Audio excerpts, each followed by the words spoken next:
Okay, boys and girls, here we've got the first part of constructing histograms. Now, a histogram is used to represent the data given to you in a grouped data table, okay?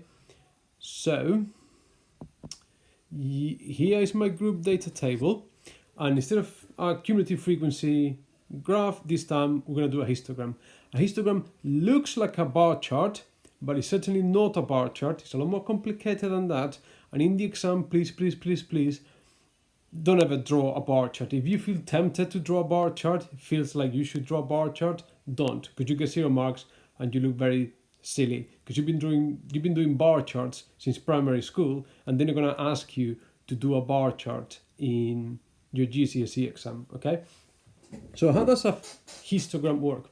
In a histogram, it is the area of each bar that tells you how many people there are in each category. In a bar chart, it's the height of the bar that tells you how many people there are. In a histogram, is the area. So it's a little bit trickier.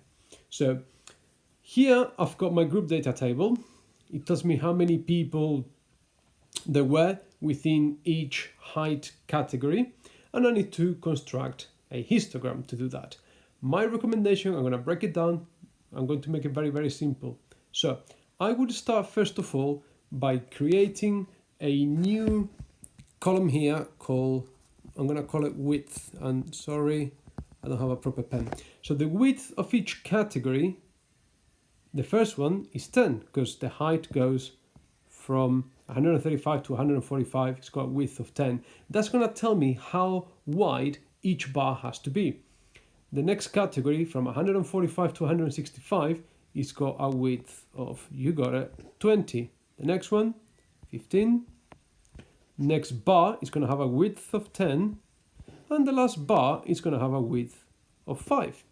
So, typically in the exam, they're not going to give you the scale. You need to scale everything yourself. So, my first bar that has got a width of 10, I'm going to choose, it's going to start there, and I have a width of 10, so I'm going to choose 10 little squares. So my first bar is going to be about that wide. The next one is 20, so 5, 10, 15, 20. The next bar is going to go there. 15 for the next one, the next bar is going to be there, and the bars need to be touching each other, they have to be right next to each other. Then I got a bar of 10. And the last bar is going to be quite thin. It's only 5. Oops. Hopefully that goes. Only 5 there. Okay, that's going to be the widths of each bar. And you should label them. So we're starting at 135 there. And then 145. And then 165. And then 180. And then 190, and finally 195. Okay, so that's the width of each bar. Now I need to figure out the height of each bar. The height in histograms is got this weird name. We call it the frequency. So I'm going to abbreviate it. It's the frequency density. Okay, so in here I've got the frequency density, and the height of each bar is just going to be whatever the height needs to be for a rectangle of a width of 10 to have an area of 12. So basically the frequency density is just the frequency divided by the width. 12 divided by 10 is 1.2. Because the width of 10 and a height of 1.2, think about it as a rectangle, base times height, 10 times 1.2 is 12. It's the area, it's the frequency, is how many people. Frequency density for the next bar, 46 divided by 20 is 2.3. Okay, and then 45 divided by 15, okay, that's 3. 25 divided by 10. 2.5, and finally 4 divided by 5, 0.8. You will use your calculator in the exam. These numbers are fairly straightforward. Okay, now I've got the height of each bar, 1.2, 2.3, 3, 2.5, 0.8. I need to choose a scale for the y-axis. That's not going to be given to me in the exam. I have to choose the scale. Because it's only going up to 3, it's going to be quite nice if each of the tiny squares was 0.1. So every 5 squares, every thick black line going up on the y-axis would be 0.5. So 1 would be here, so that would be 1, and in the exam you will mark it, and that would be 2, and that would be 3. Okay, now I've got all I need to plot my histogram. The first bar between 135 to 145 is got a width of 10. Let's make that look like a 5.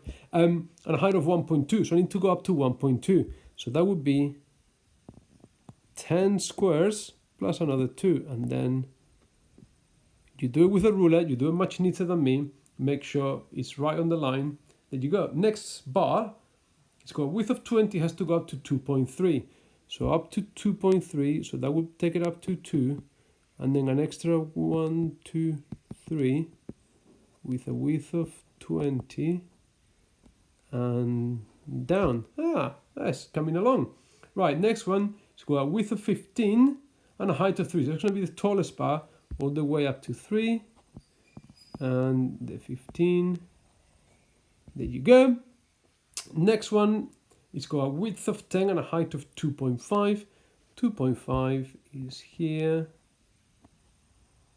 Right, and the last one is got a height of only 0.8, so it's not quite 10 squares, it's only 8, so it's going to be there.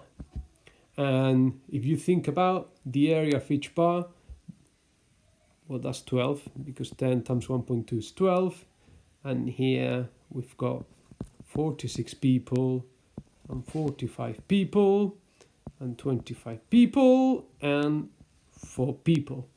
There you go. Histograms are used to represent grouped data with unequal class widths. And that's the really basic how to construct a histogram from the group data table. I hope you found it helpful. My suggestion, please do it at the same time with the video, pausing, rewinding, giving it a go, trying.